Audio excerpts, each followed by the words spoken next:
I've been playing various gacha games since 2017, but the reputation of these games has always been one of the worst in the gaming industry. A lot of people see them as shallow money traps built around gambling. But is this actually true? So I want to know, are there any actually good gacha games out there? And what makes these games good or bad? I'll be playing them from the perspective of a new player, and will give my honest opinion on them. I'll also be playing them free to play to see how friendly they are to this playstyle. In this video, I'll be discussing Snowbreak Containment Zone. If you enjoyed this video, please consider subscribing. And if you have a suggestion for a gacha game for me to play, let me know in the comments down below. Snowbreak is made by the Chinese company Amazing Sea Sun Games, a subsidiary of Kingsoft. It's available on both mobile and Steam, so I downloaded the Steam version and started playing it.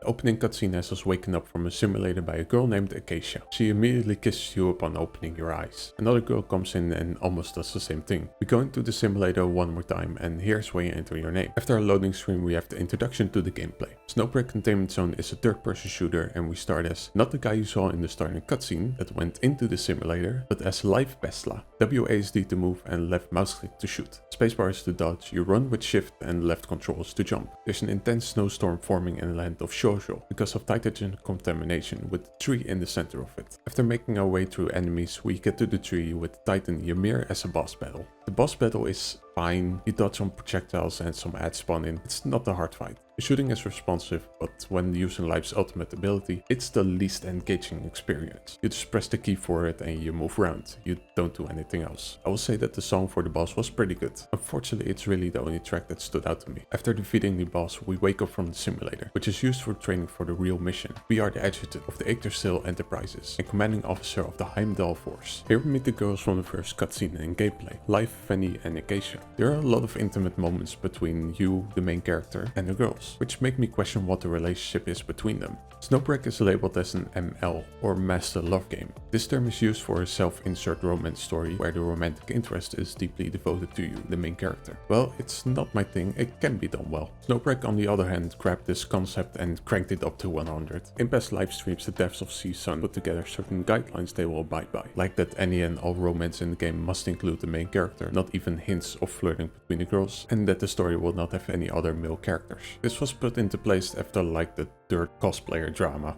Yes, the third one. A lot of chapters in the story in Snowbreak follow a pretty similar structure, where you have one of the girls that has some issue in either her past or current situation that she needs help with, eventually leading to her getting over it with the help of the main character and entering a covenant, basically marriage with him. This eventually leads to the current story where the adjutant has like 8 wives and a bunch of girlfriends. The next day the real mission starts. Shoujo is overrun with nitrogen and near the tree it's hitting critical levels. The people that were there turned into the changed. With some more gameplay we go further towards the tree. Temperatures are dropping and it's beginning to snow. The crew decided to set up camp for the evening. Here we get some more info on what makes us, the main character, special. We have the power to wipe out the tree, absorb and convert nitrogen, something which no one else can do. What does this mean exactly? I have no idea. How are we absorbing and converting nitrogen, and to what are we converting it to? And the more basic question, what even is nitrogen? None of these things are explained. In the next gameplay section, something strange happens. After fighting through some enemies, you get to a raft to another zone where it's more snowy. During this part, you get to a section where you back up some Heimdall operatives. It spawns in another character called Chang Xing, clearly another playable character. You help her fight some of the changed and she disappears, never to be seen again during the prologue. No explanation on who she is or why she's here. It felt like such a random thing that happened.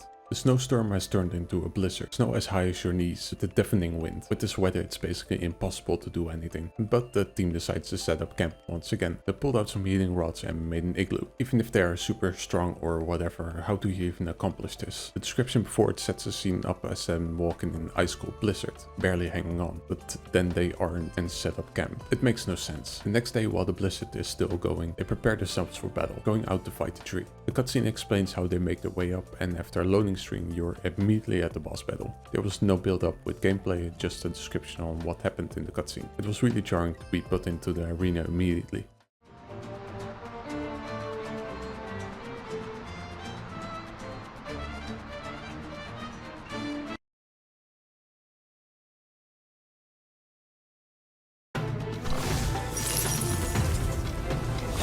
The fight itself was fine. It had some mechanics and projectiles you had to dodge, but even if you get it, you're not really in any danger. Once you defeat the Titan, the tree itself disappears and it's mission complete. This marks the end of the prologue and it's not very good. While it does set up some of the world, it's not enough for me to be able to understand what exactly is going on. It feels very surface level while throwing around a lot of buzzwords without explanation. While I understand that the tree is causing the Titan's contamination and turning people into the change, I'm still left with a lot of fundamental questions in regards to the world itself. Like, where do these trees come from? What does Titan do to humans it makes contact with? The three girls, Life, Fanny and Acacia, weren't really that interesting to me. Their personalities didn't stand out and they only got a couple sentences worth of explanation of who they are. Same with the main character. A good way to describe how I felt about this prologue is that it was as if I started watching a 12 episode anime at episode 7. After the prologue is over, we finally get to the main home screen, and the game asks you how familiar you are with the genre. This is a way to gauge how much of the tutorial you need. I actually quite like this, and while I'm very familiar with these types of games, I choose the beginner option just to see how the game handles it. Another thing I really like is that the game has an event calendar. It gives a very clean overview of all the events going on, upcoming ones and when they end. I continue to follow the tutorial and start the first chapter. So let's talk about the gameplay. As I mentioned before, this is a third-person shooter. Every character has different abilities: a dash, an ultimate, and a support ability. In your team you can have up to 3 different characters, and while in battle you can use the support ability of the other 2 you're not using. The game really isn't hard, and in the first chapter you can almost one-tap basic enemies. The levels themselves are also not very good. You walk forward, enemies spawn, you kill them and walk forward again. You literally go in a straight line. There's no exploration and no hidden items. But there's also no need for it, because enemies don't hurt. Even during the boss fight there's no danger. In the time I've played I've not died a single time. Here's the thing though, the levels used to not be this way. They used to have bosses in them, but for some reason the devs removed them all because people got stuck. The shooting and abilities are good and responsive, but these are wasted because of the lackluster level design.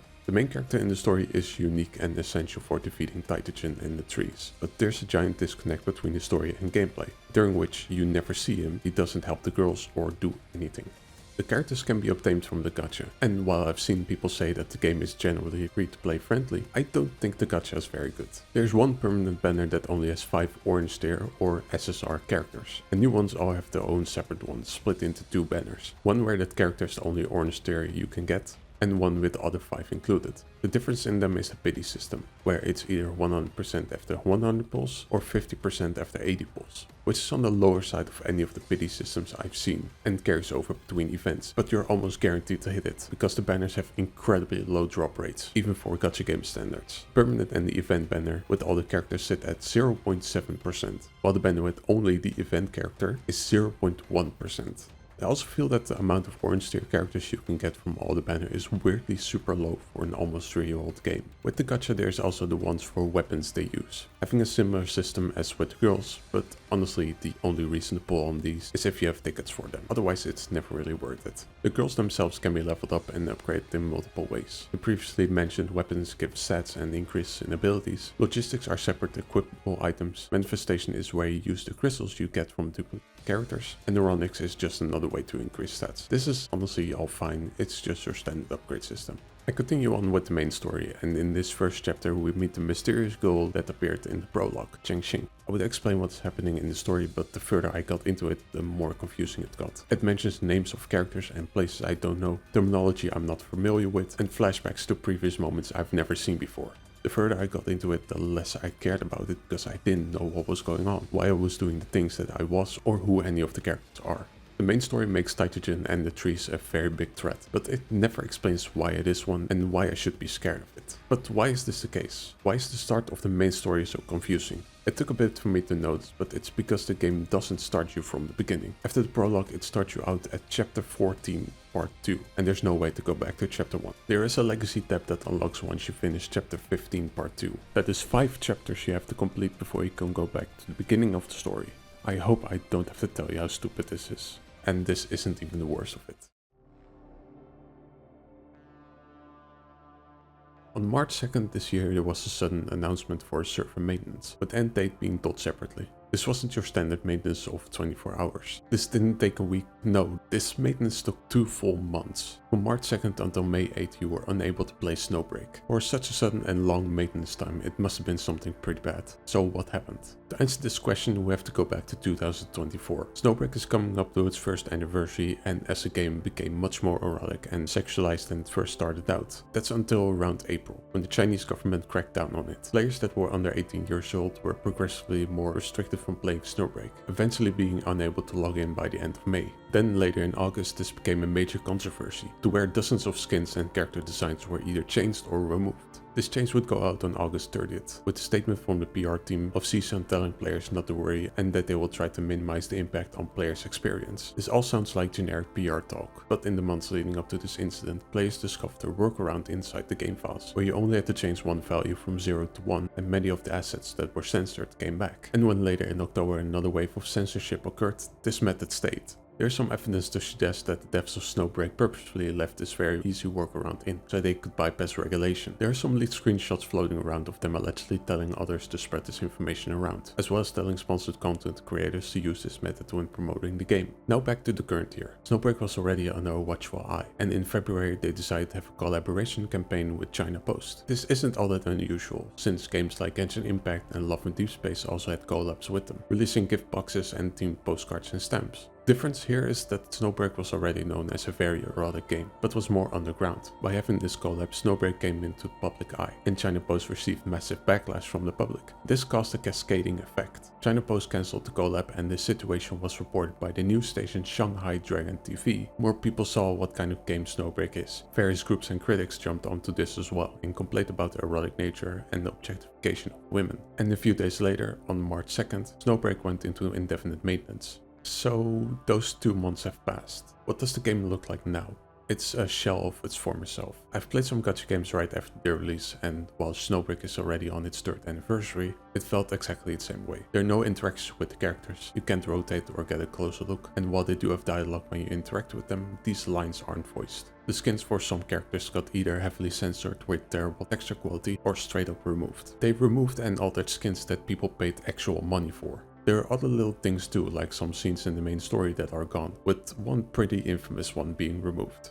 As you can imagine, the reaction of the community wasn't good. People were rightfully angry that their paid skins were gone. Massive amounts of people charged back on their payments, and according to Steam chart, more than half of the player base that played the game on Steam quit. Everyone was confused as to what happened. When Snowbreak first came back, people assumed all the censoring and the removal of the workaround to decensor the game were a bug. But after continued silence from CSUN, came to the realization that this wasn't the case. People began doom posting saying that the game is done for. Many conspiracy theories came up as to why this all happened. Anything from competing gacha games trying to take down Snowbreak to blaming radical feminists from games like Love in Deep Space for mass reporting it because of the over-sexualized nature of the game. And 3 months later they still say the exact same thing. But the one they should actually blame is CSUN themselves. They played with fire and burned down their own game. Separate from all the controversies, Snowbreak as a game is quite lackluster. There are certain aspects of the game it does well. An example of this is the 3D base. This is a place where you can walk around, play minigames and give all the girls a room to stay in. They will roam around the base and you can have different interactions with them, like small cutscenes, and you can give furniture to them to place in the rooms. The 3D also looks really great. Then there are other aspects that make the game uninteresting. The level design with its removed puzzles, but also the copy pasting of resource levels. Although a much bigger thing for me is that the story of the game did not grab me. Not because it isn't well written, because it's actually quite competently made. But it feels like it expects you to know a lot of things about the game already during the prologue. And once that's finished, it puts you in the middle of the main story. And while the controversy is separate from the game, it did steer it in this direction. I do want to make it clear that the majority of the community is fine and helpful. Especially in uncertain times like these, they do try to stay positive. But there's that vocal minority that spews rampant toxicity, misogyny, and antagonizes anyone that even hints at the possibility of Yuri between the girls, or for having a different self-insert, to the point where bigotry also makes an appearance. This is mostly seen in places like the official Discord, which has become an echo chamber of people blaming almost every controversy and bad PR that happened to Snowbreak to mass reporting by radical feminists or fans from Love in Deep Space. I'm sure that some of the reporting does happen. But it isn't the sole reason Snowbreak finds itself plagued by so much more drama and controversy compared to other gacha games. At the same time, they claim that Snowbreak makes millions per month in revenue. While in some months this might have been true, these numbers have dropped down significantly. In July, the estimated mobile earnings didn't even break $5,000. Users don't deny that the revenue is way lower, but they will attack any mention of sites like gacha revenue, saying that the numbers are fake and made up by these sites themselves. Part of this is true, but not in the way that they think. Gacha revenue pulls their numbers from Sensor Tower, a highly trusted source, but they don't report on numbers for PC client and Chinese Android, and these are speculative. As well, there's nothing noteworthy to buy in-game, but this doesn't matter, because the baseline of $5,000 is so low. Even if you generously assume they make up 10 to 20 times the reported value, this is only $50,000 to $100,000, which is a disaster for a game that made millions just months before. Any mention or pushback of these ideals is met with an intense siege mentality, striking down anyone who opposes their viewpoint, gatekeeping the space and branding anyone who disagrees as a tourist. They have convinced themselves that their toxicity is a noble defense of the game. They place Snowbreak on a pedestal for its unique style of 3D fan service and the legacy it will leave behind in the Snowbreak route, when the normal gacha game focuses more on harem and fan service. This way of thinking can become extremely parasocial. They treat the characters as belonging to them. It's never about the girls, but always about our girls. Even just a mention of something as harmless as Yuri between the characters can already be enough to get you attacked, simply because this conflicts with the relationship that the devs intentionally have put in, that some fans become deeply attached to. But the question still lingers. Is Snowbreak worth playing? No, it honestly isn't. Snowbreak used to be a very erotic and fan service driven game, a reason a lot of people played it, but with the recent removal of that, the only thing left is a lackluster shooter. It has a confusing story, character skins that look off, and a silent development team with an uncertain future. I logged into Snowbreak not out of enjoyment, but out of obligation to make this video, and even then I had no idea what I wanted to do. But for me the biggest reason is that Snowbreak didn't make me care. It doesn't tell me why I should be scared of the trees and Titagen. It doesn't tell me anything about its world, and more importantly, it doesn't make me care about the girls.